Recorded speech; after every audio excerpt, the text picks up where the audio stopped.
परमेश्वर ਦੀ ਹਜ਼ੂਰੀ ਵਿੱਚ ਬੈਠੇ ਸਾਰੇ ਭੈਣ ਭਰਾਵਾਂ ਨੂੰ ਪਿਆਰ ਭਰੀ ਜੈ ਮਸੀਹ ਦੀ। ਅੱਜ ਸਵੇਰ ਦੇ ਸਮੇਂ ਵਿੱਚ ਆਪਾਂ ਪਰਮੇਸ਼ਰ ਦੀ ਹਜ਼ੂਰੀ ਵਿੱਚ ਇਕੱਠੇ ਹੋਏ ਹਾਂ। ਆਓ ਅੱਜ ਦੇ ਦਿਨ ਦੀ ਕਿਰਪਾ ਦੇ ਲਈ ਪ੍ਰਭੂ ਜੀ ਦਾ ਧੰਨਵਾਦ ਕਰਦੇ ਹੋਏ ਪ੍ਰਾਰਥਨਾ ਕਰੀਏ।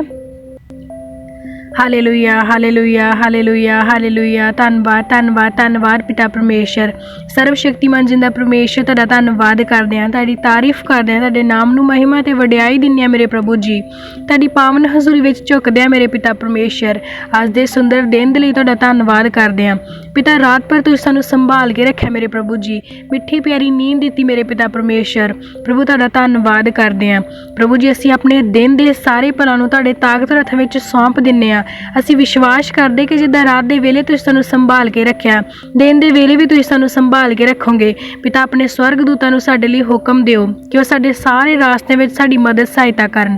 ਹਰ ਇੱਕ ਖਤਰੇ, ਮੁਸੀਬਤ, ਦੁਰਘਟਨਾ, ਪਰੇਸ਼ਾਨੀ ਔਰ ਬਿਮਾਰੀ ਤੋਂ ਸਾਨੂੰ ਬਚਾ ਕੇ ਰੱਖਣ ਪਿਤਾ। ਅਸੀਂ ਅੱਜ ਆਪਣੇ ਦਿਨ ਦੀ ਸ਼ੁਰੂਆਤ ਤੁਹਾਡੇ ਪਵਿੱਤਰ ਵਚਨ ਦੇ ਨਾਲ ਕਰਨ ਜਾ ਰਹੇ ਹਾਂ ਮੇਰੇ ਪ੍ਰਭੂ ਜੀ। ਪਿਤਾ, ਅੱਜ ਦਾ ਦਿੱਤਾ ਹੋਇਆ ਤੁਹਾਡਾ ਇਹ ਖਾਸ ਵਚਨ ਸਾਡੇ ਹਿਰਦਿਆਂ ਦੇ ਅੰਦਰ ਜਮ੍ਹਾਂ ਹੋ ਜਾਵੇ ਔਰ ਸਾਡੇ ਲਈ ਆਸ਼ੀਸ਼ ਤੇ ਬਰਕਤ ਦਾ ਕਾਰਨ ਬਣੇ ਪ੍ਰਭੂ ਜੀ। ਕੋਈ ਵੀ ਸ਼ੈਤਾਨ ਦੀ ਸ਼ਕਤੀ ਇਸ ਸੁੰਦਰ ਸਮੇਂ ਨੂੰ, ਇਸ ਪਾਕ ਵਚਨ ਨੂੰ ਸਾਡੇ ਕੋਲੋਂ ਚੁਰਾ ਨਾ ਪਾਵੇ। ਔਰ ਪ੍ਰਭੂ ਜੀ, ਜੋ ਵੀ ਜਨ ਇਸ ਪਾਕ ਵਚਨ ਨੂੰ ਸੁਣੇ ਉਹ ਤੁਹਾਡੇ ਨਾਮ ਵਿੱਚ ਵਾਧਾ ਔਰ ਤਰੱਕੀ ਕਰਦਾ ਜਾਵੇ। ਅਸੀਂ ਇਹ ਮੰਗਦੇ ਹਾਂ ਸਾਡੇ ਪ੍ਰਭੂ ਯਿਸੂ ਮਸੀਹ ਜੀ ਦੇ ਨਾਮ ਵਿੱਚ, ਆਮੀਨ। ਅੱਜ ਆਪਾਂ ਪਰਮੇਸ਼ਰ ਦੀ ਮਹਿਮਾ ਦੇ ਲਈ ਪਰਮੇਸ਼ਰ ਦੇ ਦੁਆਰਾ ਹੋਏ ਵੱਡੇ ਕੰਮਾਂ ਦੀਆਂ ਗਵਾਹੀਆਂ ਨੂੰ ਜਾਣਾਂਗੇ। ਪਹਿਲੀ ਗਵਾਹੀ ਬ੍ਰਦਰ ਹਰਦੇਵ ਸਿੰਘ ਦੀ ਆ, ਜੋ ਦੱਸਦੇ ਨੇ ਕਿ ਉਹ ਟਰੈਕਟਰ ਲੈਣਾ ਚਾਹੁੰਦੇ ਸਨ ਪਰ ਉਹਨਾਂ ਨੂੰ ਕੋਈ ਵੀ ਗ੍ਰਾਂਟਡ ਨਹੀਂ ਸੀ ਮਿਲ ਰਿਹਾ। ਤਾਂ ਬ੍ਰਦਰ ਨੇ ਵਿਸ਼ਵਾਸ ਦੇ ਨਾਲ ਪ੍ਰੇਅਰ ਲਾਈਨ ਨੰਬਰ 'ਤੇ ਕਾਲ ਕਰਕੇ ਪ੍ਰੇਅਰ ਕਰਵਾਈ। ਪ੍ਰੇਅਰ ਤੋਂ ਬਾਅਦ ਬ੍ਰਦਰ ਦੱਸਦੇ ਨੇ ਕਿ ਉਸੇ ਹੀ ਦਿਨ ਉਹਨਾਂ ਨੂੰ ਗ੍ਰਾਂਟਡ ਮਿਲ ਗਿਆ ਅਤੇ ਉਹਨਾਂ ਨੇ ਟਰੈਕਟਰ ਖਰੀਦ ਲਿਆ। ਇਸ ਗਵਾਹੀ ਦੇ ਲਈ ਬ੍ਰਦਰ ਪਰਮੇਸ਼ਰ ਦਾ ਦਿਲ ਤੋਂ ਧੰਨਵਾਦ ਕਰਦੇ ਹਨ। ਦੂਸਰੀ ਗਵਾਹੀ ਸਿਸਟਰ ਜਸਪਾਲ ਕੌਰ ਦੀ ਆ, ਜੋ 63 ਸਾਲ ਦੇ ਨੇ। ਸਿਸਟਰ ਦੱਸਦੇ ਨੇ ਕਿ ਉਹਨਾਂ ਨੂੰ ਬਹੁਤ ਜ਼ਿਆਦਾ ਗੁੱਸਾ ਆਉਂਦਾ ਸੀ ਜਦੋਂ ਵੀ ਉਹ ਹਸਬੈਂਡ ਵਾਈਫ ਦੋਨੋਂ ਇਕੱਠੇ ਬੈਠਦੇ ਸਨ, ਉਸੇ ਵੇਲੇ ਉਹ ਲੜ ਪੈਂਦੇ ਸਨ। ਉਹਨਾਂ ਨੂੰ ਬਹੁਤ ਜ਼ਿਆਦਾ ਗੁੱਸਾ ਆਉਂਦਾ ਸੀ, ਜਿਸ ਕਰਕੇ ਉਹਨਾਂ ਦੇ ਘਰ 'ਚ ਲੜਾਈ ਝਗੜੇ ਦਾ ਮਾਹੌਲ ਰਹਿੰਦਾ ਸੀ। ਸਿਸਟਰ ਨੇ ਵਰਤ ਰੱਖ ਕੇ ਆਪਣੇ ਗੁੱਸੇ ਤੋਂ ਛੁਟਕਾਰਾ ਪਾਉਣ ਦੇ ਲਈ ਪ੍ਰਾਰਥਨਾ ਕੀਤੀ। ਸਿਸਟਰ ਦੱਸਦੇ ਨੇ ਕਿ ਵਰਤ ਦੇ ਸਮੇਂ ਦੇ ਵਿੱਚ ਪਰਮੇਸ਼ਰ ਨੇ ਉਹਨਾਂ ਨੂੰ ਇਸ ਗੁੱਸੇ ਦੀ ਸਪਿਰਿਟ ਤੋਂ ਆਜ਼ਾਦ ਕੀਤਾ। ਔਰ ਸੈਕਿੰਡ ਗਵਾਹੀ ਸਿਸਟਰ ਦੱਸਦੇ ਨੇ ਕਿ ਉਹ ਤੇ ਉਹਨਾਂ ਦੇ ਹਸਬੈਂਡ ਕਿਸੇ ਦੇ ਘਰ ਪ੍ਰੇਅਰ ਕਰਨ ਦੇ ਲਈ ਗਏ ਸਨ। ਉਹ ਬਿਮਾਰ ਸਨ ਅਤੇ ਸਿਸਟਰ ਦੱਸਦੇ ਨੇ ਕਿ ਅਸੀਂ ਉਹਨਾਂ ਦੇ ਉੱਤੇ ਪਰਮੇਸ਼ਰ ਦਾ ਮਸਾ ਕੀਤਾ ਹੋਇਆ ਆਇਲ ਲਗਾ ਕੇ ਪ੍ਰਾਰਥਨਾ ਕੀਤੀ ਔਰ ਜੋ ਵੀ ਉਹਨਾਂ ਦੀ ਪ੍ਰੋਬਲਮ ਸੀ ਪਰਮੇਸ਼ਰ ਨੇ ਉਹਨਾਂ ਨੂੰ ਉਸ ਸਾਰੇ ਦੁੱਖਾਂ, ਮੁਸੀਬਤਾਂ, ਪਰੇਸ਼ਾਨੀਆਂ ਤੋਂ ਸ਼ਿਫਾ ਦਿੱਤੀ। ਔਰ ਇਹਨਾਂ ਸਾਰੀਆਂ ਗਵਾਹੀਆਂ ਦੇ ਲਈ ਅਸੀਂ ਪਰਮੇਸ਼ਰ ਦਾ ਦਿਲ ਤੋਂ ਧੰਨਵਾਦ ਕਰਦੇ ਹਾਂ। ਹਰ ਇੱਕ ਭੈਣ ਭਾਈ ਦਾ ਸਭ ਤੋਂ ਫੇਮਸ ਡਾਇਲੋਗ ਇਹੀ ਆ ਕਿ ਮੈਂ ਬੁਰਾਈ ਕਰਨਾ ਨਹੀਂ ਸੀ ਚਾਹੁੰਦਾ, ਮੈਂ ਪਾਪ ਕਰਨਾ ਨਹੀਂ ਸੀ ਚਾਹੁੰਦਾ, ਸ਼ੈਤਾਨ ਨੇ ਮੇਰੇ ਤੋਂ ਪਾਪ ਕਰਵਾ ਦਿੱਤਾ। ਸ਼ੈਤਾਨ ਨੇ ਸਾਡੇ ਘਰ ਦੇ ਵਿੱਚ ਕੰਮ ਕਰ ਦਿੱਤਾ, ਅਸੀਂ ਨਹੀਂ ਕੁਛ ਕੀਤਾ। ਅਸੀਂ ਨਸ਼ਾ ਨਹੀਂ ਕਰਨਾ ਚਾਹੁੰਦੇ ਸੀ, ਅਸੀਂ ਗਲਤ ਸੰਗਤੀ 'ਚ ਨਹੀਂ ਬਹਿਣਾ ਚਾਹੁੰਦੇ ਸੀ। ਜਾਂ ਫਿਰ ਹਰ ਇੱਕ ਦਾ ਫੇਮਸ ਡਾਇਲੋਗ ਆ ਕਿ ਜੋ ਸਾਡੇ ਘਰ ਦੇ ਵਿੱਚ ਬੁਰਾ ਕੰਮ ਹੋ ਰਿਹਾ ਆ ਜਾਂ ਅਸੀਂ ਬੁਰੇ ਕੰਮ ਕਰ ਰਹੇ ਆ, ਉਹ ਸਾਡੇ ਤੋਂ ਸ਼ੈਤਾਨ ਕਰਵਾਉਂਦਾ ਆ। ਤਾਂ ਅੱਜ ਸਭ ਦੇ ਸਵਾਲ ਦਾ ਇੱਕ ਜਵਾਬ ਅਸੀਂ ਲੈ ਕੇ ਆਏ ਹਾਂ ਕਿ ਕੀ ਇਹ ਬੁਰੇ ਕੰਮ, ਇਹ ਜੋ ਪਾਪ ਨੇ ਇਨਸਾਨ ਕਰਦਾ ਆ ਤਾਂ ਕੀ ਉਹ ਸ਼ੈਤਾਨ ਉਹਦੇ ਵਿੱਚ ਦੀ ਹੋ ਕੇ ਕਰਦਾ, ਕਿ ਉਹ ਤੋਂ ਸ਼ੈਤਾਨ ਕਰਵਾਉਂਦਾ ਆ? ਤਾਂ ਉਹ ਜਾਣਨ ਦੇ ਲਈ ਅਸੀਂ ਸਭ ਤੋਂ ਪਹਿਲਾਂ ਵਚਨ 'ਚੋਂ ਪੜਾਂਗੇ ਉਤਪਤ 39 ਉਹਦੀ 7 ਔਰ 8 ਨੰਬਰ ਆਇਤ ਨੂੰ। ਇਹਨਾਂ ਗੱਲਾਂ ਦੇ ਪਿੱਛੋਂ ਅਜਿਹਾ ਹੋਇਆ ਕਿ ਉਸ ਦੇ ਸਵਾਮੀ ਦੀ ਪਤਨੀ ਆਪਣੀਆਂ ਅੱਖਾਂ ਯੂਸਫ ਨਾਲ ਲਾਉਣ ਲੱਗੀ ਅਤੇ ਉਸ ਨੇ ਉਹਨੂੰ ਆਖਿਆ, ਤੂੰ ਮੇਰੇ ਨਾਲ ਲੇਟ, ਅਤੇ ਉਸ ਨੇ ਨਾ ਮੰਨਿਆ। ਅਤੇ ਆਪਣੇ ਸਵਾਮੀ ਦੀ ਪਤਨੀ ਨੂੰ ਆਖਿਆ, ਵੇਖੋ ਮੇਰਾ ਸਵਾਮੀ ਨਹੀਂ ਜਾਣਦਾ ਕਿ ਘਰ ਵਿੱਚ ਮੇਰੇ ਕੋਲ ਕੀ ਕੁਝ ਹੈ, ਅਤੇ ਉਸ ਨੇ ਆਪਣਾ ਸਭ ਕੁਝ ਮੇਰੇ ਹੱਥ ਵਿੱਚ ਦੇ ਦਿੱਤਾ ਹੈ। ਹਾਲੇਲੂਇਆ। ਅਸੀਂ ਜਾਣਦੇ ਹਾਂ ਕਿ ਯੂਸਫ ਪਰਮੇਸ਼ਰ ਦਾ ਬਹੁਤ ਡਰ ਭੈ ਮੰਨਣ ਵਾਲਾ ਸੀ, ਬੜਾ ਵਫਾਦਾਰ ਸੀ, ਕਿਉਂਕਿ ਉਹਨੂੰ ਬਚਪਨ ਤੋਂ ਹੀ ਪਰਮੇਸ਼ਰ ਬਾਰੇ ਬਹੁਤ ਡਰਾਇਆ ਗਿਆ ਸੀ, ਦੱਸਿਆ ਗਿਆ ਸੀ, ਪ੍ਰਭੂ ਦੀਆਂ ਗੱਲਾਂ ਦਾ ਗਿਆਨ ਦਿੱਤਾ ਗਿਆ ਸੀ ਔਰ ਉਹ ਬਚਪਨ ਤੋਂ ਹੀ ਪਰਮੇਸ਼ਰ ਦੀ ਆਤਮਾ ਦੀ ਅਗਵਾਈ ਦੇ ਵਿੱਚ ਵੱਡਾ ਹੋਇਆ ਸੀ।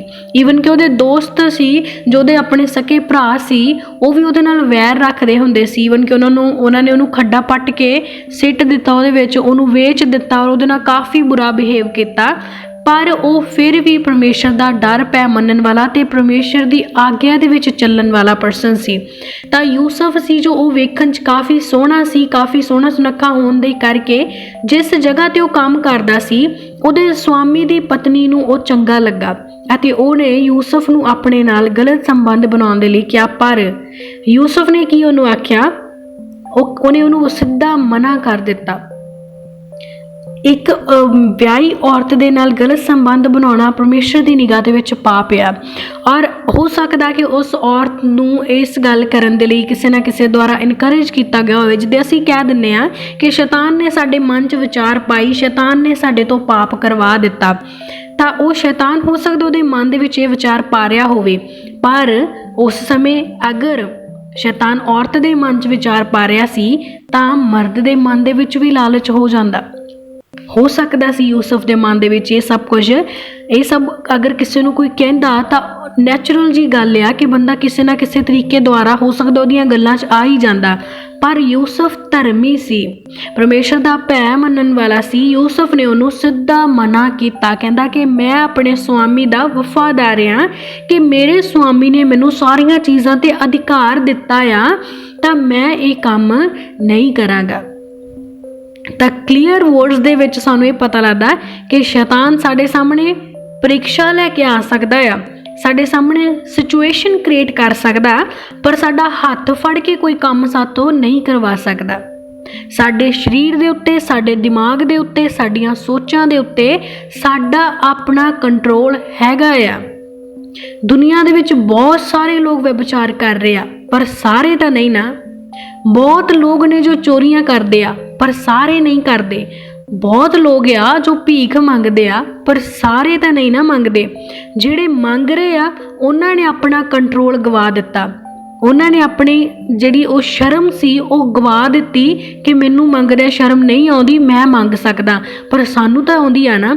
ਅਸੀਂ ਕਿਸੇ ਨੂੰ ਵੇਖ ਕੇ ਭੀਖ ਮੰਗਣ ਕਿਉਂ ਨਹੀਂ ਲੱਗੇ? ਕਿਉਂਕਿ ਸਾਨੂੰ ਸ਼ਰਮ ਆਉਂਦੀ ਆ, ਅਸੀਂ ਨਹੀਂ ਮੰਗ ਸਕਦੇ ਭੀਖ।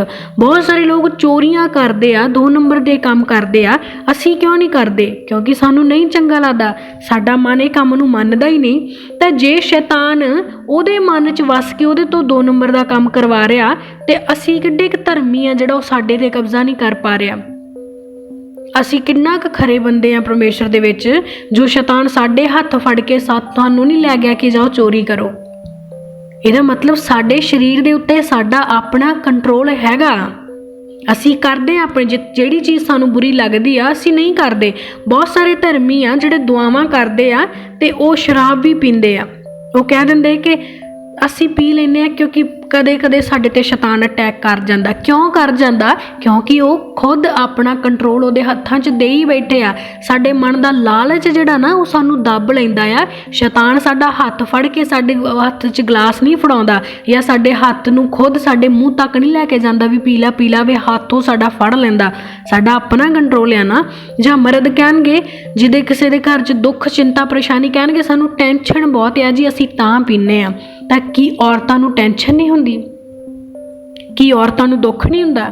ਬੰਦੇ ਆਪਣਾ ਦੁੱਖ ਭੁਲਾਉਣ ਦੇ ਲਈ ਕਹਿੰਦੇ ਅਸੀਂ ਪੀ ਰਹੇ ਹਾਂ, ਤਾਂ ਕੀ ਸਾਨੂੰ ਦੁੱਖ ਨਹੀਂ ਹੁੰਦਾ? ਅਸੀਂ ਤਾਂ ਪੀਂਦੇ ਨਹੀਂ। ਸਾਡਾ ਕੰਟਰੋਲ ਹੈ ਨਾ ਸਾਡੀ ਬਾਡੀ 'ਤੇ।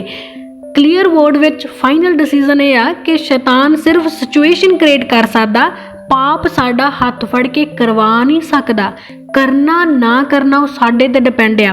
ਹਾਂ, ਇੱਕ ਹੋਰ ਬਹੁਤ ਸ਼ੋਰ ਗੱਲ ਆ ਕਿ ਜਦੋਂ ਸਾਡੇ ਸਾਹਮਣੇ ਕੋਈ ਬੁਰੀ ਸਿਚੁਏਸ਼ਨ ਆਉਂਦੀ ਨਾ, ਇੱਕ ਕੰਨ 'ਚੋਂ ਸਾਡੇ ਇਹ ਆਵਾਜ਼ ਆ ਰਹੀ ਹੁੰਦੀ ਕਿ ਕਰ ਲਾ, ਕੋਈ ਪ੍ਰੋਬਲਮ ਨਹੀਂ, ਕਰ ਲਾ, ਫਿਰ ਕਿੱਡੀ ਕੁ ਗੱਲ ਆ। ਔਰ ਦੂਜੇ ਪਾਸੇ ਪ੍ਰਭੂ ਦਾ ਆਤਮਾ, ਇਹ ਰਿਐਲਿਟੀ ਹੈ, ਸੀਰੀਅਲ ਵਾਲੀ ਗੱਲ ਨਹੀਂ ਹੈ ਕਿ ਫਿਲਮਾਂ 'ਚ ਦੇਖਿਆ ਹੋਏਗਾ ਸਿਸਟਰ ਤੇ ਇਹ ਗੱਲ ਕਰ ਰਹੀ ਆ, ਪਰ ਇਹ ਸੱਚ ਆ। ਤੁਸੀਂ ਆਪਣੀ ਜ਼ਿੰਦਗੀ 'ਚ ਖੁਦ ਇਸ ਚੀਜ਼ ਨੂੰ ਫੀਲ ਕਰਦੇ ਹੋ ਨਾ ਕਿ ਹਾਂ ਇੱਦਾਂ ਹੁੰਦਾ ਕਿ ਜਦੋਂ ਮੈਂ ਬੁਰਾ ਕੰਮ ਕਰਦਾ ਹੋਵਾਂ ਤੇ ਮੇਰੇ ਮਨ 'ਚ ਇੱਕ ਪਾਸੋਂ ਤਾਂ ਆਵਾਜ਼ ਆਉਂਦੀ ਆ ਵੀ ਛੱਡ ਨਾ ਕਰ। ਤੇ ਅਸੀਂ ਕਿਹਦੀ ਆਵਾਜ਼ 'ਤੇ ਜ਼ਿਆਦਾ ਫੋਕਸ ਕਰਦੇ ਹੋ, ਸਾਡੇ 'ਤੇ ਡਿਪੈਂਡ ਆ। ਅਸੀਂ ਸ਼ੈਤਾਨ ਦੀ ਆਵਾਜ਼ ਵੱਲ ਜ਼ਿਆਦਾ ਸੁਣ ਕੇ ਉਹਦੇ ਪਿੱਛੇ ਲੱਗ ਜਾਂਦੇ ਆ, ਤਾਂ ਉਹ ਸਾਡੀ ਗਲਤੀ ਆ। ਸ਼ੈਤਾਨ ਸਾਡਾ ਹੱਥ ਫੜ ਕੇ ਸਾਥੋਂ ਨਹੀਂ ਕਰਵਾਉਂਦਾ। ਜੇ ਅਜਿਹਾ ਹੀ ਹੁੰਦਾ ਤਾਂ ਯੂਸਫ ਵਿਚਾਰ ਕਰ ਚੁੱਕਿਆ ਹੁੰਦਾ। ਤਾਂ ਇੱਕ ਹੋਰ ਐਗਜ਼ਾਮਪਲ ਜਾਣਨ ਦੇ ਲਈ ਅਸੀਂ ਨੈਕਸਟ ਵਚਨ ਜੋ ਪੜਾਂਗੇ, ਮਤੀ 4:3 ਔਰ 4 ਨੰਬਰ ਆਇਤ ਨੂੰ। ਤਦ ਸ਼ੈਤਾਨ ਨੇ ਆ ਕੇ ਉਸ ਨੂੰ ਆਖਿਆ, ਜੇ ਤੂੰ ਪਰਮੇਸ਼ਰ ਦਾ ਪੁੱਤਰ ਹੈ ਤਾਂ ਆਖ ਜੋ ਇਹ ਪੱਥਰ ਰੋਟੀਆਂ ਬਣ ਜਾਣ। ਪਰ ਉਸਨੇ ਉੱਤਰ ਦਿੱਤਾ, ਜੋ ਪਵਿੱਤਰ ਸ਼ਾਸਤਰ ਵਿੱਚ ਲਿਖਿਆ ਹੈ ਕਿ ਮਨੁੱਖ ਸਿਰਫ ਰੋਟੀ ਨਾਲ ਹੀ ਨਹੀਂ ਜਿਉਂਦਾ ਰਹੇਗਾ, ਪਰ ਹਰੇਕ ਉਸ ਬਚਨ ਨਾਲ ਜਿਹੜਾ ਪਰਮੇਸ਼ਰ ਦੇ ਮੂੰਹ ਦੇ ਵਿੱਚੋਂ ਨਿਕਲਦਾ ਹੈ। ਹਾਲੇਲੂਇਆ। ਪਰਮੇਸ਼ਰ ਦਾ ਵਚਨ ਸਾਨੂੰ ਦੱਸਦਾ ਕਿ ਜਦੋਂ ਯੀਸ਼ੂ ਮਸੀਹ ਉਜਾੜ ਵਿੱਚ ਗਏ, ਉਹਨਾਂ ਨੇ 40 ਦਿਨਾਂ ਦੇ ਵਰਤ ਰੱਖੇ, 40 ਦਿਨ ਅਤੇ 40 ਰਾਤਾਂ ਦਾ। ਅਤੇ ਜਦੋਂ ਉਹਨਾਂ ਨੂੰ ਭੁੱਖ ਲੱਗੀ ਤਾਂ ਸ਼ੈਤਾਨ ਉਹਨੂੰ ਪਰਖਣ ਦੇ ਲਈ ਉਹਦੇ ਸਾਹਮਣੇ ਆ ਖੜਾ ਹੋਇਆ। ਸਾਡੇ ਤਾਂ ਸਿਰਫ ਮਨਾਂ 'ਚ ਹੀ ਵਿਚਾਰ ਆਉਂਦੇ ਆ ਨਾ, ਅਸੀਂ ਮਨ ਦੇ ਵਿਚਾਰ ਦੇ ਨਾਲ ਹੀ ਸ਼ੈਤਾਨ ਦੇ ਪਿੱਛੇ ਲੱਗ ਜਾਂਦੇ। ਯੀਸ਼ੂ ਮਸੀਹ ਦੇ ਸਾਹਮਣੇ ਖੜਾ ਹੋ ਗਿਆ ਸੀ ਸ਼ੈਤਾਨ ਆ ਕੇ, ਬਿਲਕੁਲ ਸਾਹਮਣੇ, ਵਿਜ਼ੀਬਲ। ਉਹ ਦੇਖ ਰਿਹਾ ਸੀ ਆਪਣੀ ਅੱਖਾਂ ਨਾਲ ਉਹਨੂੰ ਔਰ ਕਹਿ ਰਿਹਾ ਸੀ ਕਿ ਤੂੰ ਆਹ ਕਰ ਦੇ, ਤੂੰ ਇੱਥੇ ਕਰ, ਤੂੰ ਉਹ ਕਰ ਦੇ, ਮੈਨੂੰ ਕਰਕੇ ਦਿਖਾ, ਇਹ ਪੱਥਰਾਂ ਨੂੰ ਰੋਟੀਆਂ ਬਣਾ ਕੇ ਦਿਖਾ ਦੇ, ਤੂੰ ਤਾਂ ਪਰਮੇਸ਼ਰ ਦਾ ਪੁੱਤਰ ਆ, ਤੂੰ ਕਰਕੇ ਦਿਖਾ ਨਾ। ਪਰ ਯੀਸ਼ੂ ਮਸੀਹ ਸਮਝ ਵਾਲੇ ਪਰਮੇਸ਼ਰ ਦੇ ਪੁੱਤਰ ਸੀ। ਉਹ ਬੇਸ਼ੱਕ ਸੰਸਾਰਿਕ ਰੂਪ 'ਚ ਆ ਗਏ, ਬੇਸ਼ੱਕ ਉਹਨਾਂ ਦਾ ਸਰੀਰਿਕ ਸੀ, ਪਰ ਉਹ ਸਰੀਰ ਨਾਲੋਂ ਜ਼ਿਆਦਾ ਆਤਮਿਕ ਸੀ। ਜੇ ਦੇਖਿਆ ਜਾਵੇ ਤਾਂ ਯੀਸ਼ੂ ਮਸੀਹ ਬਚਪਨ ਤੋਂ ਗਰੀਬੀ ਦੇ ਹਾਲਾਤ ਵਿੱਚ ਪਲੇ ਬੜੇ, ਬੁਰੇ ਲੋਕਾਂ ਨੂੰ ਉਹਨਾਂ ਨੇ ਵੇਖਿਆ, ਬਹੁਤ ਸਾਰੇ ਪਾਪ, ਗਲਤੀਆਂ, ਗੁਨਾਹ, ਫਰੀਸੀ, ਸਦੂਕੀ, ਗ੍ਰੰਥੀ ਜੋ ਲੋਕ ਉਸ ਸਮੇਂ ਦੇ ਸਿਖਾਉਣ ਵਾਲੇ ਸੀ, ਟੀਚਰ ਸੀਗੇ, ਗੁਰੂ ਸੀਗੇ, ਜਿਨ੍ਹਾਂ ਤੋਂ ਸਿੱਖਣ ਦੇ ਲਈ ਸਾਰੇ ਬੱਚੇ ਜਾਂਦੇ ਸੀ, ਉਹਨਾਂ ਦੇ ਸਾਹਮਣੇ ਗੁਰੂ ਗਲਤ ਕੰਮ ਕਰ ਰਹੇ ਸੀ ਤਾਂ ਉਹਨਾਂ ਗੁਰੂਆਂ ਨੂੰ ਵੇਖ ਕੇ ਯੀਸ਼ੂ ਮਸੀਹ ਵੀ ਤਾਂ ਕਰ ਸਕਦੇ ਸੀ ਨਾ। ਪਰ ਉਹਨੇ ਸੰਸਾਰ ਵਿੱਚ ਰਹਿ ਕੇ ਸੰਸਾਰ ਦੀ ਸੋਚ ਨੂੰ ਨਹੀਂ ਅਪਣਾਇਆ। ਉਹਨੇ ਆਪਣੇ ਪਵਿੱਤਰਤਾਈ ਦੇ ਪਵਿੱਤਰ ਵਚਨਾਂ ਦੇ ਵਿੱਚ ਔਰ ਪਵਿੱਤਰ ਪਰਮੇਸ਼ਰ ਤੇ ਭਰੋਸਾ ਰੱਖਿਆ ਔਰ ਉਹਨੇ ਸ਼ੈਤਾਨ ਨੂੰ ਉੱਤਰ ਦਿੱਤਾ। ਕਾਹਦੇ ਨਾਲ? ਵਚਨ ਦੇ ਨਾਲ। ਕਿਉਂ? ਜੋ ਉਹਨੇ ਵਚਨ ਨੂੰ ਆਪਣੇ ਅੰਦਰ ਵਸਾਇਆ ਸੀ। ਤਾਂ ਸਾਡੇ ਅੰਦਰ ਵਚਨ ਦੀ ਕਮੀ ਆ, ਜਿਹਦੇ ਕਰਕੇ ਅਸੀਂ ਸ਼ੈਤਾਨ ਦੀ ਗੱਲ ਦਾ ਜਵਾਬ ਨਹੀਂ ਦੇ ਪਾਉਂਦੇ, ਪਰ ਸ਼ੈਤਾਨ ਦੇ ਪਿੱਛੇ ਚਲੇ ਜਾਂਦੇ ਆ। ਉਹ ਸਾਨੂੰ ਇਸ਼ਾਰਾ ਕਰਦਾ ਤੂੰ ਇੱਦਾਂ ਕਰ ਤੇ ਅਸੀਂ ਕਰਦੇ ਆ। ਅਸੀਂ ਖੁਦ ਆਪਣੇ ਹੱਥੀਂ ਗੁਨਾਹ ਕਰਦੇ। ਸ਼ੈਤਾਨ ਸਾਡਾ ਹੱਥ ਫੜ ਕੇ ਸਾਥੋਂ ਗੁਨਾਹ ਨਹੀਂ ਕਰਾ ਸਕਦਾ। ਵਚਨ ਸਾਨੂੰ ਕਹਿੰਦਾ ਯਹੋਵਾ ਸੱਚਾ ਨਿਆਂਕਾਰੀ ਆ, ਉਹ ਸਾਡੇ ਹੱਥ ਦੇ ਕੰਮਾਂ ਦੇ ਅਨੁਸਾਰ ਸਾਨੂੰ ਪ੍ਰਤੀਫਲ ਦੇਗਾ। ਤੇ ਜੇ ਸਾਡੇ ਹੱਥ ਦੀ ਥਾਂ ਸ਼ੈਤਾਨ ਦਾ ਹੱਥ ਹੋਵੇ ਜਾਂ ਫਿਰ ਉਹ ਅਸੀਂ ਹੱਥ ਨਾ ਲਾਈਏ ਤੇ ਸ਼ੈਤਾਨ ਆਪੇ ਹੀ ਚੱਕ ਕੇ ਸਾਡੇ ਮੂੰਹ 'ਚ ਸ਼ਰਾਬ ਪਾ ਦੇਵੇ, ਸਾਨੂੰ ਸਿਗਰਟ ਲੈ ਜਾਵੇ ਜਾਂ ਕਿਸੇ ਔਰਤ ਵੱਲ ਸਾਨੂੰ ਲੈ ਜੇ ਜਾਂ ਕਿਸੇ ਮਰਦ ਵੱਲ ਸਾਨੂੰ ਲੈ ਜੇ, ਤੇ ਫਿਰ ਤਾਂ ਉਹ ਸ਼ੈਤਾਨ ਦੇ ਕੰਮ ਹੋਏ ਨਾ, ਸਾਡੇ ਤਾਂ ਨਹੀਂ ਨਾ ਕੰਮ ਹੋਏ। ਫਿਰ ਪਰਮੇਸ਼ਰ ਕਿਉਂ ਕਹਿ ਰਿਹਾ ਕਿ ਤੁਹਾਨੂੰ ਤੁਹਾਡੇ ਹੱਥ ਦੇ ਕੰਮਾਂ ਦਾ ਪ੍ਰਤੀਫਲ ਮਿਲੇਗਾ? ਤਾਂ ਜੇ ਇਹ ਅਸੀਂ ਕਹਿ ਰਹੇ ਹਾਂ ਕਿ ਸ਼ੈਤਾਨ ਨੇ ਸਾਡਾ ਹੱਥ ਫੜ ਕੇ ਕਰਾ ਲਿਆ ਤਾਂ ਇਹ ਵੀ ਬਿਲਕੁਲ ਝੂਠ ਆ, ਕਿਉਂਕਿ ਪਰਮੇਸ਼ਰ ਵਫਾਦਾਰ ਆ। ਉਹ ਚੀਟਿੰਗ ਨਹੀਂ ਵੇਖੇਗਾ, ਉਹ ਕਦੇ ਵੀ ਨਹੀਂ ਕਰਨ ਦੇਗਾ ਨਾ ਸ਼ੈਤਾਨ ਨੂੰ। ਸ਼ੈਤਾਨ ਦਾ ਇੱਕ ਰੂਲ ਦਾ ਤਾਂ ਜ਼ਰੂਰ ਪੱਕਾ ਹੈ ਨਾ। ਉਹ ਪਰਮੇਸ਼ਰ ਨੇ ਕਿਹਾ ਸੀ ਕਿ ਤੂੰ ਧਰਮੀ ਦੀ ਜਾਨ ਨਹੀਂ ਲੈ ਸਕਦਾ, ਨਹੀਂ ਲੈਂਦਾ ਉਹ ਧਰਮੀ ਦੀ ਜਾਨ। ਤੇ ਉਹਨੇ ਇਹ ਵੀ ਕਿਹਾ ਸੀਗਾ ਵੀ ਜੋ ਤੂੰ ਕਹੇਗਾ, ਜਿਹੜਾ ਤਾਂ ਮੰਨਦਾ ਉਹ ਤਾਂ ਮੰਨੀ ਜਾਂਦਾ, ਪਰ ਜਿਹੜਾ ਨਹੀਂ ਕਰਦਾ ਉਹ ਤੋਂ ਤੂੰ ਜ਼ਬਰਦਸਤੀ ਨਹੀਂ ਕਰਵਾ ਸਕਦਾ।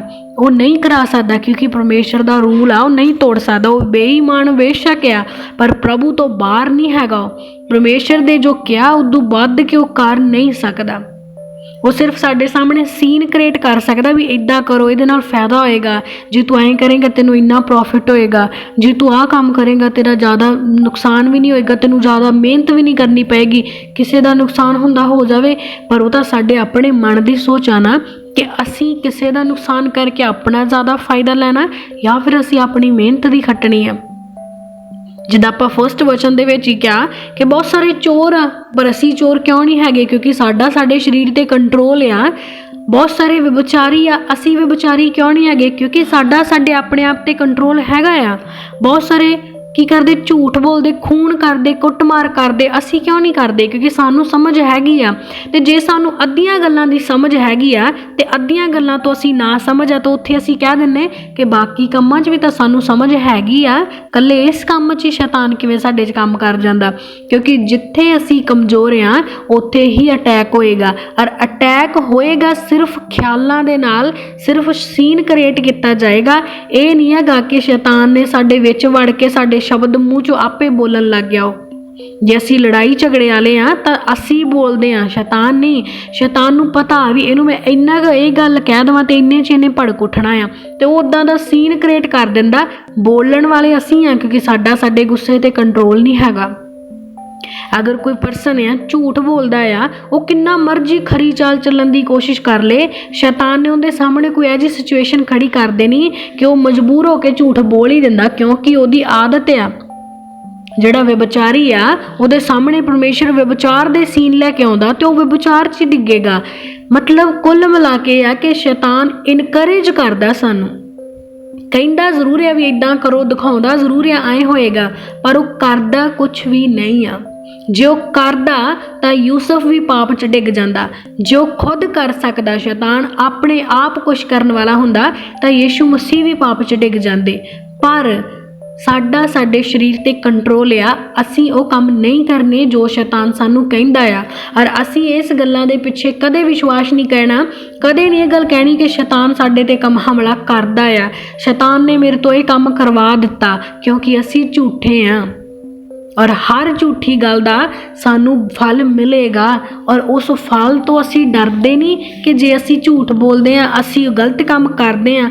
ਪਰਮੇਸ਼ਰ ਕਹਿੰਦਾ ਕਿ ਤੂੰ ਪਾਪ ਤੂੰ ਕਰ ਲਿਆ, ਉਹ ਇੱਕ ਅਲੱਗ ਗੱਲ ਆ, ਪਰ ਪਾਪ ਨੂੰ ਮੰਨ ਅਤੇ ਛੱਡ ਦੇ ਤਾਂ ਤੂੰ ਬਚਾਇਆ ਜਾਵੇਗਾ। ਪਰ ਕਹਿੰਦਾ ਜਿਹੜਾ ਮੁੱਕਰਦਾ ਆ, ਜਿਹੜਾ ਆਪਣੇ ਪਾਪਾਂ ਤੋਂ ਇਨਕਾਰ ਕਰਦਾ, ਉਹ ਦੁੱਗਣੀ ਸਜ਼ਾ ਦਾ ਹੱਕਦਾਰ ਆ। ਅਸੀਂ ਤਾਂ ਇੱਕ ਗਲਤੀ ਕਰਕੇ ਪਹਿਲਾਂ ਹੀ ਪਾਪ ਦੇ ਵਿੱਚ ਪੈ ਗਏ, ਉੱਤੋਂ ਅਸੀਂ ਉਸ ਗਲਤੀ ਨੂੰ ਛੁਪਾਉਣ ਦੀ ਕੋਸ਼ਿਸ਼ ਕੀਤੀ। ਛੁਪਾਉਣਾ ਤਾਂ ਕੀ, ਅਸੀਂ ਕਿਸੇ ਹੋਰ 'ਤੇ ਮੜ ਦਿੱਤੀ ਵੀ ਮੈਂ ਨਹੀਂ ਕੀਤਾ ਭਈ ਉਹਨੇ ਮੈਥੋਂ ਕਰਵਾਤਾ। ਆਏਂ ਕਿਵੇਂ ਉਹਨੇ ਕਰਵਾ ਦਿੱਤਾ? ਕੱਲਾ ਇੱਕ ਹੀ ਕਿਉਂ ਕਰਵਾਇਆ? ਫਿਰ ਜੇ ਸ਼ੈਤਾਨ ਖੁਦ ਪਾਪ ਕਰਵਾ ਸਕਦਾ ਹੁੰਦਾ ਨਾ, ਤਾਂ ਸ਼ੈਤਾਨ ਪਰਮੇਸ਼ਰ ਦਾ ਤੇ ਇਨਸਾਨ ਦਾ ਇੰਨਾ ਵੱਡਾ ਦੁਸ਼ਮਣ ਆ, ਤਾਂ ਉਹ ਚਾਹੁੰਦਾ ਸਾਰੀ ਸ੍ਰਿਸ਼ਟੀ ਪਾਪ 'ਚ ਪੈ ਚੁੱਕੀ ਹੁੰਦੀ। ਹਰ ਇੱਕ ਬੰਦਾ ਗੁਨਾਹ ਕਰ ਰਿਹਾ ਹੁੰਦਾ ਇਸ ਧਰਤੀ 'ਤੇ, ਕੋਈ ਭਲਾ ਇਨਸਾਨ ਨਾ ਹੁੰਦਾ ਜੇ ਸਾਡੇ ਹੱਥਾਂ ਦੇ ਵਿੱਚ ਦੀ ਸ਼ੈਤਾਨ ਆਪਣੇ ਹੱਥ ਪਾ ਕੇ ਸਾਥੋਂ ਪਾਪ ਕਰਾਉਂਦਾ ਹੁੰਦਾ। ਕਿਉਂਕਿ ਸ਼ੈਤਾਨ ਦਾ ਮਕਸਦ ਇਹ ਆ ਕਿ ਉਹ ਪੂਰੀ ਧਰਤੀ 'ਤੇ ਪਾਪ ਫੈਲਾਉਣਾ ਚਾਹੁੰਦਾ ਆ। ਤੇ ਜੇ ਉਹ ਇਹ ਚਾਹੁੰਦਾ ਵੀ ਮੈਂ ਹੀ ਕਰਨਾ ਸਾਰਾ ਕੁਛ, ਜੇ ਉਹ ਕਰ ਪਾਉਂਦਾ, ਵਾਕਈ ਹੀ ਇਹ ਰਿਐਲਿਟੀ ਹੁੰਦੀ ਕਿ ਸ਼ੈਤਾਨ ਕਰਦਾ ਆ ਤੇ ਉਹੀ ਕਰਦਾ ਸਾਡੇ ਵਿੱਚ ਹੋ ਕੇ, ਤਾਂ ਫਿਰ ਧਰਤੀ 'ਤੇ ਇੱਕ ਵੀ ਧਰਮੀ ਨਾ ਹੁੰਦਾ, ਕਿਉਂਕਿ ਸ਼ੈਤਾਨ ਤਾਂ ਮੌਕਾ ਭਾਲਦਾ ਫਿਰਦਾ ਆ। ਵਚਨ ਸਾਨੂੰ ਦੱਸਦਾ ਕਿ ਸ਼ੈਤਾਨ ਗੱਜ ਦੇ ਸ਼ੇਰ ਦੀ ਤਰ੍ਹਾਂ ਭਾਲਦਾ ਫਿਰਦਾ ਕਿ ਕਿਹਨੂੰ ਪਾੜ ਖਾਵਾਂ। ਜੇ ਸਾਰਾ ਕੰਟਰੋਲ ਉਹਦੇ ਆਪਦੇ ਹੱਥ 'ਚ ਹੁੰਦਾ, ਫਿਰ ਉਹਨੇ ਭਾਲਣਾ ਕਿਉਂ? ਧਰਤੀ ਤਾਂ ਭਰੀ ਪਈ ਆ ਲੋਕਾਂ ਦੇ ਨਾਲ, ਉਹ ਹਰ ਇੱਕ ਦੇ ਵਿੱਚ ਵੜਦਾ ਤੇ ਹਰ ਇੱਕ ਤੋਂ ਪਾਪ ਕਰਾਉਂਦਾ। ਸਾਰੀ ਦੀ ਸਾਰੀ ਗੱਲ ਸਾਡੀ ਸੈਲਫ ਕੰਟਰੋਲ ਦੀ ਆ। ਆਪਣੇ ਆਪ ਦੇ ਉੱਤੇ ਆਪਣਾ ਕੰਟਰੋਲ ਰੱਖੋ। ਕੋਈ ਤਾਕਤ ਇੰਨੀ ਵੱਡੀ ਨਹੀਂ ਆ ਜੋ ਸਾਡੇ ਸਰੀਰ ਦੇ ਖਿਲਾਫ ਹੋ ਸਕੇ, ਕਿਉਂਕਿ ਪਰਮੇਸ਼ਰ ਖੁਦ ਸਾਨੂੰ ਕਹਿੰਦਾ ਕਿ ਪਰਤਿਆਵਾ ਤੁਹਾਡੇ ਤੇ ਆਏਗਾ। ਪਰ ਧੰਨ ਕੌਣ ਹੋਣਗੇ? ਵਚਨ 'ਚ ਅਸੀਂ ਪੜਾਂਗੇ ਯਾਕੂਬ 1:12 ਨੰਬਰ ਆਇਤ ਨੂੰ, ਧੰਨ ਹੈ ਉਹ ਮਨੁੱਖ ਜਿਹੜਾ ਪਰਤਿਆਵੇ ਨੂੰ ਸਹਿ ਲੈਂਦਾ ਹੈ, ਕਿਉਂਕਿ ਜੇ ਉਹ ਖਰਾ ਨਿਕਲਿਆ ਤਾਂ ਉਹਨੂੰ ਜੀਵਨ ਦਾ ਉਹ ਮੁਕਟ ਪ੍ਰਾਪਤ ਹੋਵੇਗਾ ਜਿਸ ਦਾ ਪ੍ਰਭੂ ਨੇ ਆਪਣੇ ਪਿਆਰ ਕਰਨ ਵਾਲਿਆਂ ਨਾਲ ਵਾਅਦਾ ਕੀਤਾ ਹੈ। ਹਾਲੇਲੂਇਆ। ਪਰਮੇਸ਼ਰ ਇਹ ਨਹੀਂ ਕਹਿੰਦਾ ਕਿ ਪਰਤਿਆਵਾ ਆਏਗਾ ਨਹੀਂ, ਪਰ ਪਰਮੇਸ਼ਰ ਕਹਿੰਦਾ ਧੰਨ ਹੋਏਗਾ ਉਹ ਮਨੁੱਖ ਜਿਹੜਾ ਪਰਤਿਆਵੇ ਨੂੰ ਸਹਿ ਲਵੇਗਾ। ਬਹੁਤ ਸਾਰੇ ਆ ਜਿਹੜੇ ਭੈਣ ਭਾਈ ਦੁਖੀ ਪਰੇਸ਼ਾਨ ਇੰਨੇ ਜ਼ਿਆਦਾ ਹੋ ਜਾਂਦੇ ਕਿ ਕਈ ਵਾਰ ਉਹਨਾਂ ਦੇ ਮਨ ਦੇ ਵਿੱਚ ਸ਼ੈਤਾਨ ਖਿਆਲ ਕੀ ਪਾਉਂਦਾ। ਹਾਂ, ਇਹ ਗੱਲ ਰਿਐਲਿਟੀ ਕਿ ਖਿਆਲ ਸ਼ੈਤਾਨ ਪਾਉਂਦਾ ਸਾਡੇ ਮਨ ਦੇ ਵਿੱਚ। ਕੀ ਪਾਉਂਦਾ? ਕਿ ਸੁਸਾਈਡ ਕਰ ਲਓ, ਛੱਡੋ ਪਰਾਂ ਕੀ ਪਿਆ ਇਸ ਜ਼ਿੰਦਗੀ ਦੇ ਵਿੱਚ, ਟ੍ਰੇਨ ਥੱਲੇ ਚਲ ਜਾ, ਬਾਈਕ ਤੋਂ ਟੱਕਰ ਮਾਰਦੇ, ਉੱਤੋਂ ਛਾਲ ਮਾਰਦੇ, ਕੁਛ ਖਾ ਲਾ, ਕੁਛ ਪੀ ਲਾ, ਇੱਦਾਂ ਦੇ ਖਿਆਲ ਸਾਡੇ ਮਨ 'ਚ ਆਉਂਦੇ। ਪਰ ਫਿਰ ਅਸੀਂ ਇੱਕ ਇਹ ਵੀ ਗੱਲ ਸੱਚ ਹੈ ਨਾ ਕਿ ਸਾਨੂੰ ਸਾਡੇ ਪਰਿਵਾਰ ਦਾ ਵੀ ਉਸ ਵੇਲੇ ਖਿਆਲ ਆ ਜਾਂਦਾ। ਜੇ ਸ਼ੈਤਾਨ ਖਿਆਲ ਪਾਉਣਾ ਆਉਂਦਾ ਨਾ ਸਾਡੇ ਮਨ ਦੇ ਵਿੱਚ, ਤਾਂ ਪਰਮੇਸ਼ਰ ਸਾਨੂੰ ਉੱਥੇ ਉਸ ਖਿਆਲਾਂ ਦੇ ਵਿੱਚ ਇਕੱਲੇ ਨਹੀਂ ਛੱਡਦਾ। ਉਹ ਸੱਚਾ ਸਹਾਇਕ ਭੇਜਦਾ ਸਾਡੇ ਲਈ, ਤੇ ਉਹ ਸਹਾਇਕ ਸਾਡੇ ਮਨ ਦੇ ਵਿੱਚ ਖਿਆਲ ਕੀ ਪਾਉਂਦਾ? ਸਾਡੇ ਪਰਿਵਾਰ ਦੇ ਸੋਹਣੇ ਸੋਹਣੇ ਮੂਮੈਂਟ ਸਾਡੇ ਅੱਖਾਂ ਮੂਹਰੇ ਯਾਦ ਆਉਣ ਲੱਗ ਜਾਂਦੇ ਆ। ਸਾਨੂੰ ਉਹ ਗੱਲਾਂ ਸਾਰੀਆਂ ਯਾਦ ਆਉਂਦੀਆਂ ਕਿ ਨਹੀਂ, ਮੇਰਾ ਪਰਿਵਾਰ ਦਾ ਮੇਰੇ ਪਿੱਛੋਂ ਕੀ ਹੋਏਗਾ, ਕੀ ਬਣੇਗਾ ਅਗਰ ਮੈਨੂੰ ਕੁਝ ਹੋ ਗਿਆ ਤਾਂ ਜੇ ਸ਼ੈਤਾਨ ਪਰਖਣ ਆ ਗਿਆ ਤਾਂ ਪਰਮੇਸ਼ਰ ਮਦਦ ਕਰਨ ਵੀ ਆਉਂਦਾ ਆ। ਇਹ ਨਹੀਂ ਅਸੀਂ ਕਹਿ ਸਕਦੇ ਕਿ ਪ੍ਰਭੂ ਤੂੰ ਸ਼ੈਤਾਨ ਨੂੰ ਕਿਉਂ ਮੌਕਾ ਦਿੱਤਾ ਕਿ ਉਹ ਸਾਨੂੰ ਪਰਖੇ। ਪਰਮੇਸ਼ਰ ਨੇ ਉਹਨੂੰ ਮੌਕਾ ਜ਼ਰੂਰ ਦੇਤਾ ਕਿ ਸਾਨੂੰ ਪਰਖੇ, ਪਰ ਪਰਮੇਸ਼ਰ ਨੇ ਸਾਨੂੰ ਉਸ ਸਿਚੁਏਸ਼ਨ 'ਚ ਇਕੱਲੇ ਨਹੀਂ ਛੱਡਿਆ। ਉਹ ਆਉਂਦਾ ਆ ਸਾਡੀ ਮਦਦ ਕਰਨ ਦੇ ਲਈ, ਔਰ ਸਾਨੂੰ ਹਿੰਮਤ, ਬਲ, ਤਾਕਤ ਤੇ ਸਹੀ ਰਾਹ ਦਿਖਾਉਂਦਾ ਆ ਕਿ ਹਾਂ ਇਹ ਕੰਮ ਤੂੰ ਨਾ ਕਰ। ਤੇ ਜਿਹੜਾ ਉਸ ਵੇਲੇ ਪਰਮੇਸ਼ਰ ਦੀ ਆਵਾਜ਼ ਨੂੰ ਸੁਣ ਲੈਂਦਾ ਹੈ ਤੇ ਤਗੜਾ ਹੋ ਜਾਂਦਾ, ਤੇ ਸ਼ੈਤਾਨ ਦੀ ਹਾਰ ਹੁੰਦੀ ਉੱਥੇ। ਤੇ ਕਹਿੰਦਾ ਜਿਹੜੇ ਪਰਤਿਆਵੇ ਨੂੰ ਸਹਿ ਲੈਣਗੇ ਉਹੀ ਜੀਵਨ ਦਾ ਮੁਕਟ ਪ੍ਰਾਪਤ ਕਰਨਗੇ। ਹਾਲੇਲੂਇਆ। ਜਿਹੜੇ ਕੰਮ ਸ਼ੈਤਾਨ ਦੀਆਂ ਗੱਲਾਂ 'ਚ ਆ ਕੇ ਪਾਪ ਕਰਕੇ ਤੇ ਸਾਰਾ ਮੜ ਦੇਣਗੇ ਸ਼ੈਤਾਨ ਤੇ ਵੀ, ਪ੍ਰਭੂ ਅਸੀਂ ਤਾਂ ਕਰਨਾ ਨਹੀਂ ਸੀ ਚਾਹੁੰਦੇ, ਸ਼ੈਤਾਨ ਨੇ ਸਾਥੋਂ ਕਰਵਾ ਲਿਆ। ਤਾਂ ਉਹ ਸਭ ਦੇ ਸਭ ਦੁੱਗਣੀ ਸਜ਼ਾ ਦੇ ਹੱਕਦਾਰ ਹੋਣਗੇ, ਕਿਉਂਕਿ ਜਿਹੜਾ ਆਪਣੇ ਗੁਨਾਹ ਨੂੰ ਛੁਪਾ ਲੈਂਦਾ ਆ ਪਰਮੇਸ਼ਰ ਦੀ ਨਿਗਾਹ ਦੇ ਵਿੱਚ ਉਹ ਘਿਨਾਉਣਾ ਆ, ਅਤੇ ਘਿਨਾਉਣਿਆਂ ਤੋਂ ਪਰਮੇਸ਼ਰ ਘਿਣ ਕਰਦਾ ਆ। ਤੇ ਜੇ ਅਸੀਂ ਪਰਤਿਆਵੇ ਨੂੰ ਸਹਿ ਲਾਂਗੇ, ਸ਼ੈਤਾਨ ਪਰਖਣ ਜ਼ਰੂਰ ਆਏਗਾ, ਪਰ ਜਿਹੜਾ ਵਚਨਾਂ ਦੇ ਨਾਲ ਭਰਿਆ ਹੋਏਗਾ ਉਹਨੂੰ ਠੋਕਰ ਮਾਰੇਗਾ, ਕਹੇਗਾ ਕਿ ਹੇ ਸ਼ੈਤਾਨ ਮੇਰੇ ਕੋਲੋਂ ਦੂਰ ਹੋ ਜਾ, ਕਿਉਂ ਜੋ ਮੇਰਾ ਪਰਮੇਸ਼ਰ ਮੇਰੇ ਨਾਲ ਆ। ਤਾਂ ਕਹਿੰਦਾ ਉਹ ਸਭ ਦੇ ਸਭ ਜੀਵਨ ਦਾ ਮੁਕਤ ਪ੍ਰਾਪਤ ਕਰਨਗੇ, ਔਰ ਉਹ ਸਭ ਦੇ ਸਭ ਪਰਮੇਸ਼ਰ ਦੇ ਲਈ ਪਿਆਰੇ ਹੋਣਗੇ। ਹਾਲੇਲੂਇਆ। ਨੈਕਸਟ ਵਚਨ ਚੋਂ ਦੇਖਾਂਗੇ ਜ਼ਬੂਰ 1:1-2 ਨੰਬਰ ਆਇਤ ਨੂੰ, ਧੰਨ ਹੈ ਉਹ ਮਨੁੱਖ ਜਿਹੜਾ ਦੁਸ਼ਟਾਂ ਦੀ ਸਮਝ ਉੱਤੇ ਨਹੀਂ ਚੱਲਦਾ, ਨਾ ਪਾਪੀਆਂ ਦੇ ਰਾਹ ਵਿੱਚ ਖੜਾ ਹੁੰਦਾ ਹੈ ਅਤੇ ਨਾ ਮਖੌਲੀਆਂ ਦੀ ਮੰਡਲੀ ਵਿੱਚ ਬੈਠਦਾ ਹੈ, ਪਰ ਉਹ ਯਹੋਵਾ ਦੀ ਵਿਵਸਥਾ ਵਿੱਚ ਮਗਨ ਰਹਿੰਦਾ ਅਤੇ ਦਿਨ ਰਾਤ ਉਹਦੀ ਵਿਵਸਥਾ ਉੱਤੇ ਧਿਆਨ ਕਰਦਾ ਹੈ। ਹਾਲੇਲੂਇਆ। ਪਰਮੇਸ਼ਰ ਦਾ ਵਚਨ ਸਾਨੂੰ ਕੀ ਕਹਿੰਦਾ ਕਿ ਧੰਨ ਆ ਉਹ ਮਨੁੱਖ। ਕਿਹੜਾ ਮਨੁੱਖ ਧੰਨ ਹੋਏਗਾ?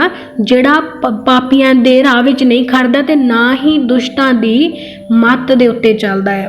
ਦੁਸ਼ਟਾਂ ਦੀ ਸਮਝ ਕੀ ਹੈ?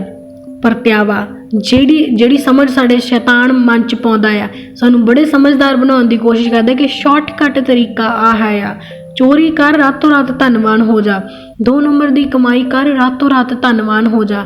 ਉਹ ਸਮਝ ਜਿਹੜੀ ਦੁਸ਼ਟ ਦੀ ਆ ਤੇ ਸਾਨੂੰ ਲਾਲਚ ਦੇਣ ਦੇ ਲਈ ਆਉਂਦੀ ਆ। ਕਹਿੰਦਾ ਧੰਨ ਉਹ ਮਨੁੱਖ ਆ ਜਿਹੜਾ ਉਸ ਸ਼ੈਤਾਨ ਦੀਆਂ ਚਿਕਨੀਆਂ ਚੁਪੜੀਆਂ ਗੱਲਾਂ ਦੇ ਵਿੱਚ ਨਹੀਂ ਆਉਂਦਾ, ਤੇ ਨਾ ਹੀ ਜਿਹੜੇ ਉਹਦੀਆਂ ਗੱਲਾਂ 'ਚ ਫਸੇ ਹੋਏ ਨੇ ਉਹਦੇ ਰਾਹਾਂ ਦੇ ਵਿੱਚ ਖੜਦਾ ਆ। ਜਿਹੜੇ ਪਰਮੇਸ਼ਰ ਨੂੰ ਹਾਸੇ ਮਖੌਲ ਦੇ ਵਿੱਚ ਉਡਾ ਦਿੰਦੇ ਆ, ਜਿਹੜਾ ਉਹਨਾਂ ਦੀ ਮੰਡਲੀ ਵਿੱਚ ਨਹੀਂ ਬਹਿੰਦਾ, ਉਹ ਧੰਨ ਆ ਇਨਸਾਨ। ਇਹਦਾ ਮਤਲਬ ਪਰਮੇਸ਼ਰ ਵੀ ਜਾਣਦਾ। ਪਰਮੇਸ਼ਰ ਸਾਨੂੰ ਦੱਸ ਰਿਹਾ ਕਿ ਤੁਹਾਡਾ ਆਪਣੇ ਆਪ 'ਤੇ ਕੰਟਰੋਲ ਹੈਗਾ ਆ, ਇਸ ਲਈ ਆਪਣਾ ਕੰਟਰੋਲ ਆਪਣੇ ਹੱਥ 'ਚ ਰੱਖੋ। ਆਪਣਾ ਕੰਟਰੋਲ ਕਿਸੇ ਹੋਰ ਦੇ ਹੱਥ 'ਚ ਨਾ ਦੇਵੋ। ਜਦੋਂ ਅਸੀਂ ਆਪਣਾ ਕੰਟਰੋਲ ਪਾਵਰ ਕਿਸੇ ਹੋਰ ਨੂੰ ਦੇ ਦਿੱਤਾ ਤਾਂ ਅਗਲਾ ਜਿੱਧਰ ਚਾਹੇ ਸਾਨੂੰ ਮੋੜੇਗਾ, ਸਾਨੂੰ ਕਿੱਧਰ ਵੀ ਲੈ ਕੇ ਜਾਏਗਾ ਤਾਂ ਅਸੀਂ ਉੱਧਰ ਹੀ ਜਾਵਾਂਗੇ। ਇਸ ਕਰਕੇ ਆਪਣਾ ਕੰਟਰੋਲਿੰਗ ਪਾਵਰ ਆਪਣੇ ਹੱਥ 'ਚ ਰੱਖੋ ਅਤੇ ਪਰਮੇਸ਼ਰ ਦੀ ਵਿਵਸਥਾ ਦੇ ਵਿੱਚ ਮਗਨ ਰਹੋ, ਤਾਂ ਪਰਮੇਸ਼ਰ ਸਾਨੂੰ ਹੱਦੋਂ ਵੱਧ ਬਰਕਤ ਦੇਵੇਗਾ। ਹਾਲੇਲੂਇਆ। ਨੈਕਸਟ ਵਚਨ 'ਚੋਂ ਦੇਖਾਂਗੇ 1 ਕੁਰਿੰਥੀਆਂ ਉਹਦੇ 5 ਨੰਬਰ ਅਧਿਆਇ ਦੀ 11 ਨੰਬਰ ਆਇਤ ਨੂੰ, ਪਰ ਹੁਣ ਤਾਂ ਤੁਹਾਨੂੰ ਇਹ ਲਿਖਿਆ ਕਿ ਜੇ ਕੋਈ ਭਰਾ ਕਹਾ ਕੇ ਹਰਾਮਕਾਰ ਜਾਂ ਲੋਭੀ ਜਾਂ ਮੂਰਤੀ ਪੂਜਕ ਜਾਂ ਗਾਲਾਂ ਕੱਢਣ ਵਾਲਾ, ਸ਼ਰਾਬੀ ਅਥਵਾ ਲੁਟੇਰਾ ਹੋਵੇ ਤਾਂ ਉਹਦੀ ਸੰਗਤ ਨਾ ਕਰਨੀ, ਸਗੋਂ ਇਹੋ ਜਿਹੇ ਨਾਲ ਰੋਟੀ ਵੀ ਨਾ ਖਾਣੀ। ਹਾਲੇਲੂਇਆ। ਇਹ ਸਾਡੀ ਮੇਨ ਵੀਕਨੈਸ ਆ। ਵੀਕਨੈਸ ਸਾਡੀ ਕੀ ਹੁੰਦੀ ਕਿ ਜਦੋਂ ਅਸੀਂ ਕਿਸੇ ਨੂੰ ਕੋਈ ਕੰਮ ਕਰਦਿਆਂ ਵੇਖਦੇ ਆ ਨਾ, ਸਾਨੂੰ ਲੱਗਦਾ ਕਿ ਬੜੀ ਲਿਟ ਲਾਈਫ ਹੈ ਇਹਦੀ, ਬੜਾ ਵਧੀਆ ਇੰਜੋਏ ਕਰ ਰਿਹਾ, ਮੈਂ ਵੀ ਕਰਕੇ ਦੇਖਾਂ, ਇਹਨੂੰ ਚੰਗਾ ਲੱਗ ਰਿਹਾ, ਇਹ ਖੁਸ਼ ਆ ਤਾਂ ਮੈਂ ਵੀ ਖੁਸ਼ ਹੋਵਾਂਗਾ। ਜਦੋਂ ਅਸੀਂ ਬੁਰਿਆਂ ਦੇ ਵਿੱਚ ਰਵਾਂਗੇ, ਉਹਨਾਂ ਦੀਆਂ ਗੱਲਾਂ ਨੂੰ ਵੇਖਾਂਗੇ, ਉਹਨਾਂ ਦੇ ਕੰਮਾਂ ਨੂੰ ਵੇਖਾਂਗੇ ਤੇ ਗੱਲਾਂ ਨੂੰ ਸੁਣਾਂਗੇ, ਉਹਨਾਂ ਦੀ ਸੰਗਤੀ ਵਿੱਚ ਰਵਾਂਗੇ ਤਾਂ ਸਾਨੂੰ ਉਹ ਸੰਗਤ ਚੰਗੀ ਲੱਗਣ ਲੱਗ ਜਾਂਦੀ ਆ। ਇਸ ਕਰਕੇ ਅਸੀਂ ਉਸ ਪਰਤਿਆਵੇ ਵਿੱਚ ਪੈ ਜਾਂਦੇ ਹਾਂ, ਕਿਉਂਕਿ ਅਸੀਂ ਆਪਣਾ ਕੰਟਰੋਲ ਜਿਹੜਾ ਉਹ ਗਵਾ ਬੈਠਦੇ ਆ। ਤੇ ਪਰਮੇਸ਼ਰ ਜਾਣਦਾ ਆ ਕਿ ਜਦੋਂ ਅਸੀਂ ਆਪਣਾ ਕੰਟਰੋਲ ਗਵਾ ਦਿੰਦੇ ਆ, ਅਸੀਂ ਲਾਲਚ ਵਿੱਚ ਪੈ ਜਾਂਦੇ, ਲੋਭੀ ਹੋ ਜਾਂਦੇ, ਜਦੋਂ ਉਦੋਂ ਅਸੀਂ ਪਾਪ ਕਰਦੇ ਆ। ਸ਼ੈਤਾਨ ਨੇ ਸੀਨ ਕ੍ਰੀਏਟ ਕਰ ਦਿੱਤਾ ਸਾਡੇ ਸਾਹਮਣੇ।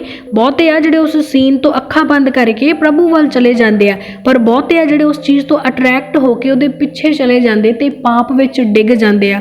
ਤਾਂ ਪਰਮੇਸ਼ਰ ਕਹਿੰਦਾ ਕਿ ਤੁਸੀਂ ਪਾਪ ਵਿੱਚ ਡਿੱਗੋ ਹੀ ਨਾ, ਤੁਸੀਂ ਇਹੋ ਜਿਹੇ ਹਾਲਾਤਾਂ 'ਚ ਜਾਓ ਹੀ ਨਾ ਜਿਹੜੇ ਤੁਹਾਨੂੰ ਡਿਸਕਰੇਜ ਕਰਦੇ ਆ। ਉੱਥੇ ਜਾਓ ਜਿਹੜੇ ਪਰਮੇਸ਼ਰ ਵੱਲ ਤੁਹਾਨੂੰ ਇਨਕਰੇਜ ਕਰਨਗੇ, ਜਿਹੜੇ ਪ੍ਰਭੂ ਵੱਲ ਤੁਹਾਨੂੰ ਵਧਾਉਣ। ਧਰਮੀਆਂ ਦੀ ਸੰਗਤੀ 'ਚ ਬੈਠੋ, ਧਰਮੀਆਂ ਦੇ ਨਾਲ ਵਚਨਾਂ ਦੇ ਵਿੱਚ ਗੱਲਾਂ ਕਰੋ, ਪਰਮੇਸ਼ਰ ਦੇ ਜ਼ਬੂਰ ਭਜਨ ਗਾਓ, ਇੱਕ ਦੂਜੇ ਨਾਲ ਪਰਮੇਸ਼ਰ ਦੇ ਉਪਦੇਸ਼ਾਂ ਦੇ ਵਿੱਚ ਗੱਲਾਂ ਕਰੋ ਅਤੇ ਉਹਨਾਂ ਲੋਕਾਂ ਦੀ ਸੰਗਤੀ ਕਰੋ ਜਿਹੜੀ ਤੁਹਾਨੂੰ ਪ੍ਰਭੂ ਦੇ ਵੱਲ ਵਧਾਵੇ।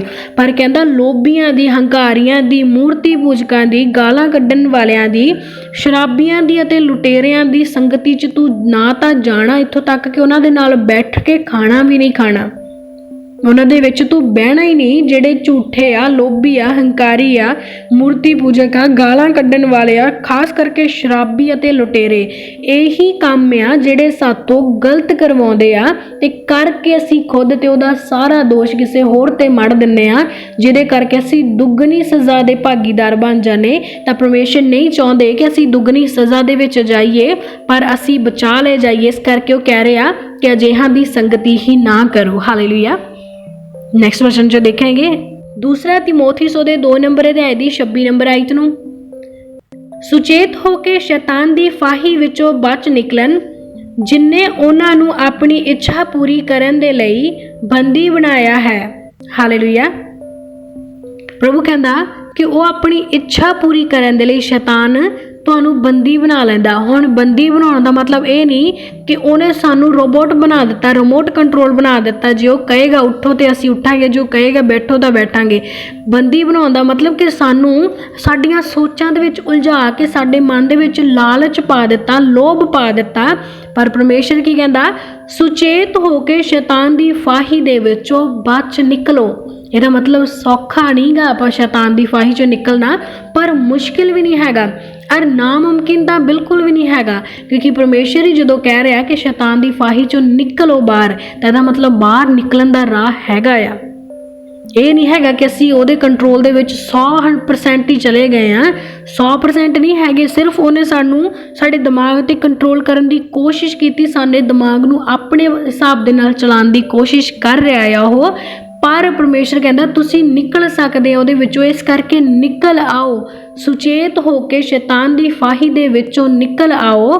ਕਿਤੇ ਅਜਿਹਾ ਨਾ ਹੋਵੇ ਕਿ ਤੁਸੀਂ ਲੋਭ ਦੇ ਵਿੱਚ ਪੈ ਕੇ ਸ਼ੈਤਾਨ ਦੀਆਂ ਗੱਲਾਂ ਦੇ ਵਿੱਚ ਫਸ ਕੇ ਪਾਪ ਕਰ ਲਓ।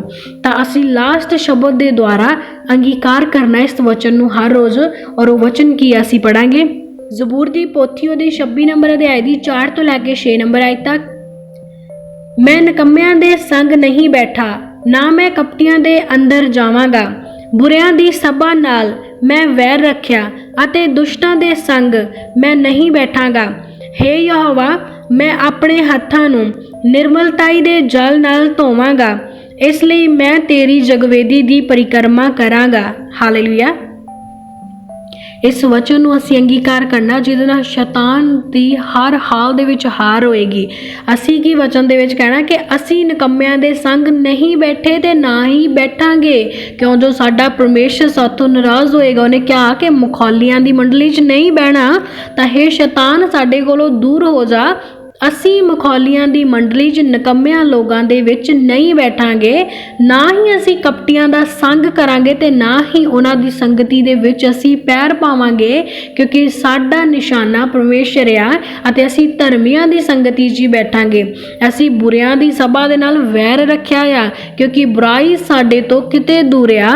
ਅਸੀਂ ਪ੍ਰਭੂ ਦੇ ਨਾਮ 'ਚ ਪਵਿੱਤਰ, ਸ਼ੁੱਧ ਅਤੇ ਆਜ਼ਾਦ ਆ। ਅਸੀਂ ਦੁਸ਼ਟਾਂ ਦੇ ਸੰਗ ਨਹੀਂ ਬੈਠਾਂਗੇ, ਕਿਉਂ ਜੋ ਦੁਸ਼ਟਾਂ ਦੀ ਮੱਤ ਸਾਡੀ ਮੱਤ ਨਾਲ ਨਹੀਂ ਮਿਲਦੀ। ਅਸੀਂ ਪਰਮੇਸ਼ਰ ਦੀ ਮੱਤ ਤੇ ਚੱਲਣ ਵਾਲੇ ਹਾਂ ਅਤੇ ਅਸੀਂ ਯਹੋਵਾ ਦੇ ਪਵਿੱਤਰਤਾਈ ਦੇ ਨਿਰਮਲ ਜਲ ਦੇ ਵਿੱਚ ਆਪਣੇ ਆਪ ਨੂੰ ਧੋਤਾ ਆ ਤੇ ਅਸੀਂ ਪਵਿੱਤਰ ਹਾਂ। ਅਸੀਂ ਪਵਿੱਤਰਤਾਈ ਦੀ ਚਾਲ ਚੱਲਾਂਗੇ। ਪਵਿੱਤਰ ਆਤਮਾ ਸਾਡੇ ਅੰਦਰ ਵਸਦਾ ਆ। ਸਾਡਾ ਸਰੀਰ ਪਵਿੱਤਰ ਆਤਮਾ ਦਾ ਮੰਦਰ ਆ, ਇਸ ਕਰਕੇ ਪਰਮੇਸ਼ਰ ਦੀ ਜਗਵੇਦੀ, ਪਰਮੇਸ਼ਰ ਦਾ ਸਰੂਪ ਸਾਡੇ ਵਿੱਚ ਆ ਔਰ ਅਸੀਂ ਪਰਮੇਸ਼ਰ ਦੀ ਹੈਕਲ ਆ, ਔਰ ਇਸ ਹੈਕਲ ਨੂੰ ਅਸੀਂ ਪਾਕ ਅਤੇ ਸਾਫ਼ ਹੀ ਰੱਖਾਂਗੇ। ਤਾਂ ਹੇ ਸ਼ੈਤਾਨ ਸਾਡੇ ਕੋਲੋਂ ਦੂਰ ਹੋ ਜਾ, ਤੂੰ ਸਾਨੂੰ ਕ੍ਰੀਏਟ ਨਹੀਂ ਕਰ ਸਕਦਾ। ਅਸੀਂ ਪ੍ਰਭੂ ਦੇ ਦੁਆਰਾ ਕ੍ਰੀਏਟ ਕੀਤੇ ਹੋਏ ਆ। ਤੂੰ ਸਾਨੂੰ ਆਪਣੀ ਮੱਤ ਤੇ ਨਹੀਂ ਚਲਾ ਸਕਦਾ। ਸਾਡੀ ਮੱਤ ਪਰਮੇਸ਼ਰ ਨੇ ਖੋਲ ਦਿੱਤੀ ਆ। ਅਸੀਂ ਹੁਣ ਮੱਤਹੀਨ, ਅਸੀਂ ਬੁੱਧਹੀਨ, ਅਸੀਂ ਸਮਝਹੀਨ ਨਹੀਂ ਆ। ਸਾਨੂੰ ਸਮਝ ਆ ਤੇ ਸਾਡੇ ਪਰਮੇਸ਼ਰ ਦੀ ਸਮਝ ਆ, ਔਰ ਅਸੀਂ ਉਸੇ ਸਮਝ ਦੇ ਦੁਆਰਾ ਆਪਣੀ ਜ਼ਿੰਦਗੀ ਦੇ ਵਿੱਚ ਕੰਮ ਕਰਾਂਗੇ। ਤੂੰ ਆਪਣੀ ਸਮਝ ਸਾਡੀ ਜ਼ਿੰਦਗੀ 'ਚ ਨਹੀਂ ਲਿਆ ਸਕਦਾ। ਇਸ ਤਰ੍ਹਾਂ ਅਸੀਂ ਅੰਗੀਕਾਰ ਕਰਨਾ ਇਹਨਾਂ ਵਚਨਾਂ ਨੂੰ ਔਰ ਬੋਲਣਾ ਕਿ ਪਰਮੇਸ਼ਰ ਸਾਡੀ ਮਦਦ ਕਰ, ਤਾਂ ਜੋ ਅਸੀਂ ਸ਼ੈਤਾਨ ਦੀ ਫਾਹੀ ਦੇ ਵਿੱਚੋਂ ਨਿਕਲ ਸਕੀਏ। ਅੱਜ ਤੋਂ ਕੋਈ ਬਹਾਨਾ ਨਹੀਂ ਕਿ ਸ਼ੈਤਾਨ ਨੇ ਸਾਡੇ ਤੋਂ ਕਰਵਾ ਦਿੱਤਾ, ਕਿਉਂਕਿ ਅੱਜ ਵਚਨ ਨੇ ਸਾਨੂੰ ਰੌਸ਼ਨੀ ਦਿੱਤੀ ਆ ਕਿ ਸ਼ੈਤਾਨ ਸਿਰਫ ਸਾਨੂੰ ਭੁਲਾਵੇ ਵਿੱਚ ਪਾਉਣ ਦੇ ਲਈ ਸੀਨ ਕ੍ਰੀਏਟ ਕਰ ਸਕਦਾ, ਲਾਈਕ ਸਿਚੁਏਸ਼ਨ ਉੱਦਾਂ ਦੀ ਬਣਾ ਸਕਦਾ ਆ ਕਿ ਹਾਂ ਅਸੀਂ ਇਹਦੇ 'ਚ ਫਸ ਜਾਈਏ। ਪਰ ਅਸੀਂ ਸ਼ੈਤਾਨ ਦੇ ਕੰਟਰੋਲ ਦੇ ਵਿੱਚ ਨਹੀਂ ਆ। ਸਾਡਾ ਆਪਣਾ ਸਾਡੇ 'ਤੇ ਕੰਟਰੋਲ ਆ। ਅਸੀਂ ਆਪਣੀ ਮਰਜ਼ੀ, ਇੱਛਾ ਦੇ ਅਨੁਸਾਰ ਕੰਮ ਕਰਾਂਗੇ। ਕੋਈ ਵਿਰੋਧੀ ਦੀ ਸ਼ਕਤੀ ਸਾਡੀ ਜ਼ਿੰਦਗੀ ਦੇ ਵਿੱਚ ਕੰਮ ਨਹੀਂ ਕਰ ਸਕਦੀ। ਹਾਲੇਲੂਇਆ। ਤਾਂ ਆਓ ਅੱਜ ਇਹਨਾਂ ਵਚਨਾਂ ਦੇ ਦੁਆਰਾ ਪਰਮੇਸ਼ਰ ਦੀ ਹਜ਼ੂਰੀ ਵਿੱਚ ਪ੍ਰਾਰਥਨਾ ਕਰਾਂਗੇ। ਧੰਨਵਾਦ ਧੰਨਵਾਦ ਧੰਨਵਾਦ ਧੰਨਵਾਦ ਧੰਨਵਾਦ ਧੰਨਵਾਦ ਕਰਦੇ ਖੁਦਾਵੰਦ ਖੁਦਾ ਅੱਜ ਦੀ ਸਵੇਰ ਦੇ ਲਈ ਤੁਹਾਡਾ ਦਿਲ ਤੋਂ ਧੰਨਵਾਦ ਕਰਦੇ ਮਹਾਨ ਪਿਤਾ ਪਰਮੇਸ਼ਰ ਕਿ ਰਾਤ ਭਰ ਦੇ ਵਿੱਚ ਤੁਸੀਂ ਸਾਨੂੰ ਸੰਭਾਲ ਕੇ ਰੱਖਿਆ ਪ੍ਰਭੂ ਜੀ। ਆਪਣੇ ਦੂਤਾਂ ਦੇ ਦੁਆਰਾ ਸਾਡੀ ਰੱਖਿਆ ਹਿਫਾਜ਼ਤ ਕੀਤੀ, ਮਦਦ ਸਹਾਇਤਾ ਅਗਵਾਈ ਕੀਤੀ ਪਿਤਾ ਜੀ। ਸੱਚਮੁੱਚ ਪਰਮੇਸ਼ਰ ਪਿਤਾ ਤੁਸੀਂ ਆਜ਼ਾਦ ਕਰਨ ਵਾਲੇ, ਤੁਸੀਂ ਦਇਆ ਕਰਨ ਵਾਲੇ ਔਰ ਤੁਸੀਂ ਪਵਿੱਤਰ ਕਰਨ ਵਾਲੇ ਪਰਮੇਸ਼ਰ ਹੋ ਪ੍ਰਭੂ ਜੀ। ਆਪਣੇ ਦੂਤਾਂ ਦੇ ਦੁਆਰਾ ਸਾਨੂੰ ਬਲੈਸ ਕਰੋ ਖੁਦਾਵੰਦ। ਰਾਤ ਭਰ 'ਚ ਤੁਸੀਂ ਸਾਨੂੰ ਸੰਭਾਲਿਆ ਪ੍ਰਭੂ ਜੀ ਔਰ ਅੱਜ ਦਾ ਇਹ ਨਵਾਂ ਦਿਨ ਤੁਸੀਂ ਸਾਡੀਆਂ ਜ਼ਿੰਦਗੀਆਂ 'ਚ ਲੈ ਕੇ ਆਂਦਾ ਪਿਤਾ ਪਰਮੇਸ਼ਰ। ਨਵੇਂ ਸਾਹ ਅਤੇ ਨਵੀਂ ਰੋਸ਼ਨੀ ਨੂੰ ਸਾਡੇ ਵੱਲ ਦਿੱਤਾ ਪ੍ਰਭੂ ਜੀ ਔਰ ਖਾਸ ਕਰਕੇ ਧੰਨਵਾਦ ਕਰਦੇ ਮਹਾਨ ਪਰਮੇਸ਼ਰ ਅੱਜ ਦੇ ਨਾ ਖਾਸ ਅਤੇ ਅਨਮੋਲ ਵਚਨਾਂ ਦੇ ਲਈ ਪਿਤਾ ਪਰਮੇਸ਼ਰ। ਸੱਚਮੁੱਚ ਖੁਦਾਵੰਦ ਤੁਹਾਡੇ ਵਚਨ ਸਾਨੂੰ ਰੋਸ਼ਨੀ ਦੇਣ ਵਾਲੇ ਆ ਪ੍ਰਭੂ ਜੀ। ਤੁਹਾਡੇ ਵਚਨ ਸਾਨੂੰ ਹਨੇਰੇ ਦੇ ਵਿੱਚੋਂ ਬਾਹਰ ਕੱਢਣ ਵਾਲੇ ਆ ਖੁਦਾਵੰਦ। ਤੁਹਾਡੇ ਵਚਨ ਸਾਨੂੰ ਪਵਿੱਤਰ ਸ਼ੁੱਧ ਕਰਨ ਵਾਲੇ ਆ ਪ੍ਰਭੂ ਜੀ। ਸੱਚਮੁੱਚ ਤੁਸੀਂ ਆਪਣੇ ਵਚਨਾਂ ਦੇ ਦੁਆਰਾ ਸਾਨੂੰ ਗਿਆਨ ਬੁੱਧ ਅਤੇ ਸਮਝ ਦਿੰਦੇ ਹੋ ਪਿਤਾ ਪਰਮੇਸ਼ਰ। ਸੱਚਮੁੱਚ ਤੁਸੀਂ ਸਾਨੂੰ ਸਮਝ ਬੁੱਧ ਅਤੇ ਗਿਆਨ ਤਾੜਨ ਸੁਧਾਰਨ ਅਤੇ ਸਾਡੀ ਸਿੱਖਿਆ ਦੇ ਲਈ ਆਤਮਾ ਦੀ ਪ੍ਰੇਰਣਾ ਦੇ ਦੁਆਰਾ ਇਸ ਪਵਿੱਤਰ ਗ੍ਰੰਥ ਨੂੰ ਲਿਖਿਆ ਔਰ ਇਸ ਵਚਨ ਦੀ ਦੋ ਧਾਰੀ ਤਲਵਾਰ ਨੂੰ ਤੁਸੀਂ ਸਾਨੂੰ ਦਿੱਤਾ ਪਰਮੇਸ਼ਰ ਪਿਤਾ ਤਾਂ ਜੋ ਅਸੀਂ ਇਸ ਤਲਵਾਰ ਦੇ ਨਾਲ ਸ਼ੈਤਾਨ ਦਾ ਸਾਹਮਣਾ ਕਰ ਸਕੀਏ ਖੁਦਾਵੰਦ। ਸੱਚਮੁੱਚ ਤੁਸੀਂ ਵਚਨ ਦੇ ਵਿੱਚ ਸਾਨੂੰ ਅਧਿਕਾਰ ਦਿੱਤਾ ਆ ਕਿ ਤੁਸੀਂ ਦਲੇਰੀ ਦੇ ਨਾਲ ਸ਼ੈਤਾਨ ਦਾ ਸਾਹਮਣਾ ਕਰੋ ਅਤੇ ਉਹਨੂੰ ਹੁਕਮ ਦਿਓ ਤਾਂ ਉਹ ਤੁਹਾਡੇ ਅੱਗੋਂ ਭੱਜ ਜਾਵੇਗਾ ਖੁਦਾਵੰਦ। ਅੱਜ ਅਸੀਂ ਸਾਰੇ ਮਿਲ ਕੇ ਜਿੰਨੇ ਵੀ ਭੈਣ ਭਾਈ ਤੁਹਾਡੀ ਹਜ਼ੂਰੀ ਦੇ ਵਿੱਚ ਆਪਣੇ ਸਿਰਾਂ ਨੂੰ ਝੁਕਾਏ ਹੋਏ ਨੇ ਖੁਦਾਵੰਦ, ਉਸ ਹਰੇਕ ਵਿਰੋਧੀ ਦੀ ਤਾਕਤ ਨੂੰ ਯੀਸ਼ੂ ਨਾਮ ਦੇ ਵਿੱਚ ਹੁਕਮ ਦਿੰਦੇ ਆ, ਕੈਂਸਲ ਕਰਦੇ ਆ ਪਿਤਾ ਪਰਮੇਸ਼ਰ। ਸਾਡੀਆਂ ਜ਼ਿੰਦਗੀਆਂ ਦੇ ਵਿੱਚੋਂ ਕੈਂਸਲ ਅਤੇ ਦਫਾ ਦੂਰ ਹੋ ਜਾਵੇ ਖੁਦਾਵੰਦ। ਕੋਈ ਵਿਰੋਧੀ ਦੀ ਸ਼ਕਤੀ ਸਾਡੀਆਂ ਜ਼ਿੰਦਗੀਆਂ ਦੇ ਵਿੱਚ ਆਪਣੀ ਮਰਜ਼ੀ ਇੱਛਾ ਨੂੰ ਪੂਰੀ ਨਾ ਕਰ ਸਕੇ ਪਿਤਾ ਪਰਮੇਸ਼ਰ। ਕੋਈ ਵਿਰੋਧੀ ਦੀ ਸ਼ਕਤੀ ਸਾਡੇ ਮਨਾਂ ਨੂੰ ਭੁਲਾਵੇ 'ਚ ਨਾ ਪਾ ਸਕੇ। ਜਿੱਦਾਂ ਤੁਹਾਡੇ ਦਾਸ ਯੂਸਫ ਨੇ ਉਸ ਸ਼ੈਤਾਨ ਦੇ ਉੱਤੇ ਫਤਿਹ ਪਾਈ ਅਤੇ ਵਿਭਚਾਰ ਦੀ ਸਪਿਰਟ ਤੋਂ ਆਪਣੇ ਆਪ ਨੂੰ ਬਚਾ ਲਿਆ ਅਤੇ ਤੁਹਾਡੇ ਭੈ ਦੇ ਵਿੱਚ ਚੱਲਿਆ ਤੇ ਤੁਹਾਡੀ ਆਗਿਆਕਾਰੀ ਦੇ ਵਿੱਚ ਬਣਿਆ ਰਿਹਾ। ਜਿੱਦਾਂ ਤੁਹਾਡੇ ਪਵਿੱਤਰ ਪੁੱਤਰ ਨੇ ਖੁਦਾਵੰਦ ਉਸ ਵਿਰੋਧੀ ਨੂੰ ਉੱਤਰ ਦਿੱਤਾ ਪਵਿੱਤਰ ਵਚਨਾਂ ਦੇ ਦੁਆਰਾ, ਪਵਿੱਤਰ ਸ਼ਾਸਤਰ ਦੀਆਂ ਗੱਲਾਂ ਦੇ ਦੁਆਰਾ, ਉਸੇ ਤਰ੍ਹਾਂ ਪਰਮੇਸ਼ਰ ਪਿਤਾ ਸਾਡੇ ਅੰਦਰ ਵੀ ਗਿਆਨ ਬੁੱਧ ਅਤੇ ਸਮਝ ਦਿਓ ਪ੍ਰਭੂ ਜੀ ਤਾਂ ਜੋ ਤੁਹਾਡਾ ਪਵਿੱਤਰ ਗ੍ਰੰਥ ਜੋ ਸਾਨੂੰ ਦੱਸਦਾ ਆ ਅਸੀਂ ਉਸੇ ਅਨੁਸਾਰ ਸ਼ੈਤਾਨ ਦਾ ਸਾਹਮਣਾ ਕਰ ਸਕੀਏ ਖੁਦਾਵੰਦ। ਕਿਉਂ ਜੋ ਤੁਸੀਂ ਵਚਨ ਦੇ ਵਿੱਚ ਕਿਹਾ ਕਿ ਧੰਨ ਉਹ ਇਨਸਾਨ ਆ ਜੋ ਪਰਤਿਆਵੇ ਨੂੰ ਸਹਿ ਲੈਂਦਾ ਆ ਖੁਦਾਵੰਦ। ਸ਼ੈਤਾਨ ਹਰ ਰੋਜ਼ ਨਵੇਂ ਤੋਂ ਨਵੇਂ ਪਰਤਿਆਵੇ ਸਾਡੀ ਜ਼ਿੰਦਗੀ 'ਚ ਲੈ ਕੇ ਆਉਂਦਾ ਪਰ ਅਸੀਂ ਪਾਪੀ ਅਤੇ ਗੁਨੇਗਾਰ ਆ ਪ੍ਰਭੂ ਜੀ। ਅਸੀਂ ਉਹਦੀਆਂ ਗੱਲਾਂ ਦੇ ਵਿੱਚ ਫਸ ਕੇ ਆਪਣੇ ਆਪ ਨੂੰ ਪਾਪ ਵੱਲ ਲੈ ਜਾਂਦੇ ਆ। ਮਾਫ ਕਰੋ ਪਿਤਾ ਪਰਮੇਸ਼ਰ, ਬਖਸ਼ ਲਓ ਖੁਦਾਵੰਦ। ਸਾਨੂੰ ਪਵਿੱਤਰਤਾਈ ਦੇ ਵਿੱਚ ਚੱਲਣ ਵਿੱਚ ਸਾਡੀ ਮਦਦ ਸਹਾਇਤਾ ਅਗਵਾਈ ਕਰੋ, ਮਦਦ ਕਰੋ ਪਿਤਾ ਪਰਮੇਸ਼ਰ ਤਾਂ ਜੋ ਅਸੀਂ ਵਿਰੋਧੀ ਦੇ ਪਰਤਿਆਵਿਆਂ ਦੇ ਵਿੱਚੋਂ ਬਾਹਰ ਨਿਕਲ ਸਕੀਏ। ਸਾਡੇ ਰੂਹ ਜਿਸਮ ਜਾਨ ਉੱਤੇ ਪਵਿੱਤਰ ਆਤਮਾ ਦਾ ਕਬਜ਼ਾ ਵਾਸ ਹੋਵੇ ਪ੍ਰਭੂ ਜੀ। ਕੋਈ ਵਿਰੋਧੀ ਦੀ ਸ਼ਕਤੀ ਸਾਡੇ ਮਨਾਂ ਦੇ ਵਿੱਚ, ਸਾਡੇ ਹਿਰਦਿਆਂ ਗੁਰਦਿਆਂ ਦੇ ਵਿੱਚ ਆਪਣਾ ਕਬਜ਼ਾ ਵਾਸ ਕੰਟਰੋਲ ਨਾ ਕਰ ਸਕੇ। ਅਸੀਂ ਕਿਸੇ ਵੀ ਮਖੌਲੀਆਂ ਦੀ ਮੰਡਲੀ ਵਿੱਚ ਨਾ ਬੈਠੀਏ ਪ੍ਰਭੂ ਜੀ। ਅਸੀਂ ਪਾਪੀਆਂ ਦੇ ਰਾਹ ਵਿੱਚ ਨਾ ਖੜੀਏ, ਅਸੀਂ ਦੁਸ਼ਟਾਂ ਦੀ ਸਮਝ ਦੇ ਅਨੁਸਾਰ ਨਾ ਚੱਲੀਏ ਪਿਤਾ, ਪਰ ਤੁਸੀਂ ਆਪਣੀ ਗਿਆਨ ਬੁੱਧ ਅਤੇ ਸਮਝ ਦਾ ਆਤਮਾ ਸਾਡੇ ਅੰਦਰ ਦਿਓ ਪ੍ਰਭੂ ਜੀ ਤਾਂ ਜੋ ਅਸੀਂ ਦਿਨ ਰਾਤ ਤੁਹਾਡੀ ਵਿਵਸਥਾ ਦੇ ਵਿੱਚ ਮਗਨ ਰਹੀਏ, ਤੁਹਾਡੇ ਵੱਲ ਧਿਆਨ ਕਰੀਏ, ਆਪਣੇ ਹੱਥਾਂ ਨੂੰ ਤੁਹਾਡੇ ਵੱਲ ਉਠਾਈਏ ਪਿਤਾ ਔਰ ਪਵਿੱਤਰ ਜਲ ਦੇ ਨਾਲ ਆਪਣੇ ਆਪ ਨੂੰ ਫ੍ਰੀ ਕਰੀਏ ਖੁਦਾਵੰਦ। ਅਸੀਂ ਕਿਸੇ ਵੀ ਤਰ੍ਹਾਂ ਦੇ ਲੋਭ ਦੇ ਵਿੱਚ ਨਾ ਪਈਏ, ਅਸੀਂ ਬੁਰਿਆਂ ਦੀ ਸੰਗਤੀ 'ਚ ਨਾ ਬੈਠੀਏ, ਅਸੀਂ ਸ਼ਰਾਬੀ ਅਥਵਾ ਲੁਟੇਰਿਆਂ ਦੀ ਸੰਗਤ ਨਾ ਕਰੀਏ ਪਿਤਾ ਪਰਮੇਸ਼ਰ। ਅਸੀਂ ਵਿਅਰਥ ਦੇ ਲਾਲਚਾਂ ਦੇ ਵਿੱਚ ਨਾ ਪਈਏ ਪਰ ਚੌਕਸੀ ਦੇ ਨਾਲ ਸ਼ੈਤਾਨ ਦੇ ਫਾਹੀ ਦੇ ਵਿੱਚੋਂ ਬਾਹਰ ਨਿਕਲੀਏ ਕਿਉਂ ਜੋ ਤੁਸੀਂ ਸਾਨੂੰ ਆਪਣੇ ਰਾਜ ਦੇ ਲਈ ਚੁਣਿਆ ਖੁਦਾਵੰਦ ਔਰ ਅਸੀਂ ਸਜ਼ਾ ਦੇ ਵਿੱਚ ਨਾ ਜਾਈਏ ਪ੍ਰਭੂ ਜੀ। ਅਸੀਂ ਸੱਚਮੁੱਚ ਪਵਿੱਤਰਤਾਈ ਦੀ ਚਾਲ ਚੱਲੀਏ, ਸਾਡਾ ਉੱਠਣਾ ਬੈਠਣਾ ਚੱਲਣਾ ਤੁਹਾਨੂੰ ਪਸੰਦ ਆਵੇ। ਕੋਈ ਵਿਰੋਧੀ ਦੀ ਗੱਲਾਂ ਵਿੱਚ ਆ ਕੇ ਅਸੀਂ ਕਿਸੇ ਵੀ ਤਰ੍ਹਾਂ ਦਾ ਪਾਪ ਨਾ ਕਰੀਏ ਪਿਤਾ। ਅਸੀਂ ਪਾਪ ਦੀ ਮਜ਼ਦੂਰੀ ਤੋਂ ਬਚ ਜਾਈਏ, ਬਖਸ਼ ਲਏ ਜਾਈਏ ਪਿਤਾ ਪਰਮੇਸ਼ਰ, ਤੁਹਾਡੇ ਰਾਜ ਦੇ ਲਈ ਤਿਆਰ ਕੀਤੇ ਜਾਈਏ। ਸੱਚਮੁੱਚ ਅਸੀਂ ਪਵਿੱਤਰ ਸ਼ੁੱਧ ਜਲ ਦੇ ਨਾਲ ਪਵਿੱਤਰ ਅਤੇ ਸ਼ੁੱਧਤਾ ਦੇ ਵਿੱਚ ਬਣੇ ਰਹੀਏ।